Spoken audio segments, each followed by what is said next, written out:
नमस्कार प्यारे बच्चों, जैसा कि हमारे मध्य प्रदेश में एक लंबे समय से इंतजार था, मध्य प्रदेश आरक्षक की भर्ती आज अनाउंस हो गई है, जिसकी डिटेल्स हम आपको यहाँ बताने जा रहे हैं। तो आप सभी बच्चे इन डिटेल्स की जानकारी प्राप्त करें। तो मध्य प्रदेश आरक्षक की भर्ती आ चुकी है, जिसमें ऑनलाइन फॉर्म भरने की जो तिथि रहेगी वो 15 सितंबर से चालू हो जाएगी बच्चे आपकी, मतलब आने वाली 15 तारीख से इसके ऑनलाइन फॉर्म भरे जाएंगे।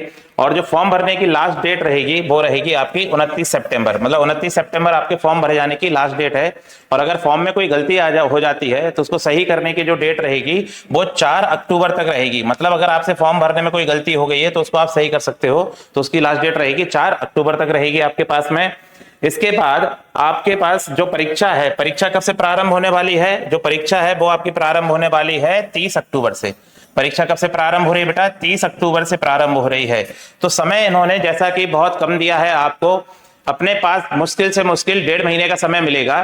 तो आपको इस कम समय में अपनी बेहतर से बेहतर तैयारी करनी है। और क्या क्या इससे संबंधित जानकारी है वो हम आपको बता देते हैं। ये फीस के बारे में है कि अलग अलग कैसी कैसी फीस के लगेगी फॉर्म की। आपका जो पेपर होने वाला है वो 30 अक्टूबर से चालू होगा, और जो कि 2 शिफ्ट में किया जाएगा। एक सुबह 9:30 से 11:30 की शिफ्ट में, और एक 2:30 बजे से लेकर 4:30 बजे तक की शिफ्ट में। आगे क्या क्या जानकारी रहेगी इससे संबंधित बच्चे कि जो आपके कुल पद हैं, जो आपके काम की सबसे महत्वपूर्ण जानकारी है कि पोस्ट कितनी आई है। तो जो पोस्ट आई है, जैसा कि पहले भी न्यूज़पेपर वगैरह सब में बताया जा रहा था, पोस्ट आपकी आई है 7,500। 7,500 आपकी भर्तियां निकली है, जो कि एक बहुत अधिक संख्या में भर्ती निकाली गई है। लेकिन एक बात यह है कि इसके तैयारी के लिए समय आपको कम दिया गया है।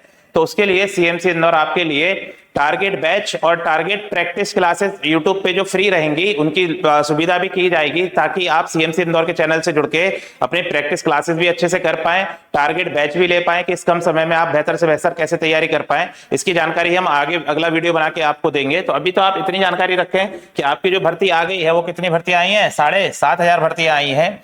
और आपको पता है कि जो आरक्षक की सैलरी होती है वो वेतनमान होता है 19,500 से कितना? 62,000। लेकिन कई बार बच्चे इसमें भ्रमित भी होते हैं। इसका मतलब कुछ और होता है बेटा, है ना। वर्तमान में जो आपके आरक्षक पद की सैलरी है वो करेंट वो 21 से 22,000 के बीच में है, ठीक है ना, जो आपको सैलरी मिलेगी वहां पर, ठीक। और आगे की जानकारी समझते हैं इसमें अपन, और क्या जानकारी है इसमें। तो ये सारी चीजें हैं कि इसके लिए क्वालिफिकेशन क्या क्या चाहिए। तो आपको 10वीं पास चाहिए होती है। 10th पास के लिए ये परीक्षा कराई जाती है कि अगर आपने 10वीं पास कर रखी है तो आप आरक्षक का पेपर दे सकते हैं, ठीक है ना। और 8वीं पास अन्य कैटेगरीज के लिए भी रहती है बेटा। इसके बाद में जो आयु सीमाएं हैं वो आपको दी हुई है, जहां से आप जानकारी प्राप्त पूरी कर सकते हैं कि किस कैटेगरी के लिए कितनी कितनी आयु सीमा की छूट दी गई है।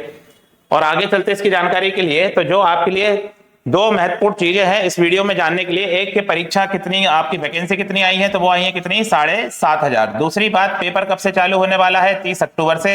अब पेपर का फॉर्मेट क्या रहेगा? तो पेपर का जो फॉर्मेट रहेगा बच्चे, वो आपका होगा, जो पेपर रहेगा वो 100 अंकों का रहेगा। और 100 अंकों को किस किस तरह कराया उन्होंने, देखिए 2 घंटे की अवधि रखी है और 100 प्रश्न रहेंगे। किस किस तरह से उन्होंने प्रश्नों को बांटा है, तो इसमें जो प्रश्न बांटे गए हैं 40 अंक किसके, मतलब 40 नंबर का क्या पूछा जाएगा? सामान्य ज्ञान एवं तार्किक ज्ञान पूछा जाएगा। मतलब जो जीएस वाला पार्ट है वो कितने नंबर का पूछा जाएगा? 40 नंबर का, मतलब 40 क्वेश्चन पूछे जाने यहाँ से। 30 अंक में क्या पूछा जाएगा बेटा? बौद्धिक क्षमता एवं क्या? मानसिक अभिरुचि। मतलब ये कौन सा पार्ट है आपका? रीजनिंग वाला पार्ट है। जिस सब्जेक्ट को आप किस नाम से जानते हो? रीजनिंग वाले पार्ट से जानते हो। तो कितने अंक का पूछा जाएगा? 30 अंक का। और 30 अंक में क्या पूछा जाएगा आपसे? विज्ञान एवं सरल अंक गणित पूछा जाएगा। मतलब साइंस और क्या पूछा जाएगा इसमें मिला के? गणित पूछा जाएगा। जबकि आमतौर पे ये देखा गया कांस्टेबल के पेपर में कि जो साइंस वाला पार्ट है वो ऊपर जीएस वाले पार्ट में ही पूछ लिया जाता है आपका। तो आप ऐसे मान के चलें कि रीजनिंग और मैथ्स करीब करीब समान नंबर की आपसे पूछी जाती है, ठीक है।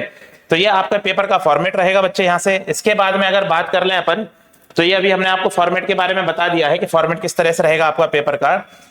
आपके फिजिकल की बात करें तो जो फिजिकल का रहेगा आपका, फिजिकल का क्या फॉर्मेट रहता है बच्चे अपने पास में कि 800 मीटर की दौड़ रहती है वो 40 अंक की रहती है। गोला फेंक आपका 30 अंक का रहता है। लंबी कूद आपकी 30 अंक की रहती है। तो ये आपके पास में फिजिकल का फॉर्मेट है। तो ये जानकारी है आपके नोटिफिकेशन से संबंधित कि 7,500 पद आए हुए हैं। 30 अक्टूबर से परीक्षाएं होने वाली है। 15 सितंबर से आपके फॉर्म भरे जाने लग रहे हैं। तो आप लोगों को अपने फॉर्म अच्छे से भरने हैं, अपनी तैयारी मजबूत करनी है। तो ऑनलाइन टारगेट बैचेस और ऑफलाइन टारगेट बैचेस की जानकारी जल्द हम आपको अगले वीडियो में देंगे। साथ ही साथ यूट्यूब पे प्रैक्टिस क्लासेस किस तरह चलाई जाएंगी उसके बारे में भी आपको जानकारी उपलब्ध कराई जाएगी। और फिजिकल के लिए सीएमसी द्वारा क्या सुविधा कराई जा रही है, किसको फिजिकल जो आपके रहते हैं टीचर, किनको अवेलेबल कराया जाएगा आपके लिए फिजिकल के लिए, उसके लिए भी हम आपके लिए एक वीडियो साझा करेंगे। तब तक आप अपनी तैयारी शुरू करें अपने एंड पे। और आप सभी को बहुत सारी शुभकामनाएं, और लग जाएं बहुत जोर शोर से तैयारी में। जय हिंद, धन्यवाद।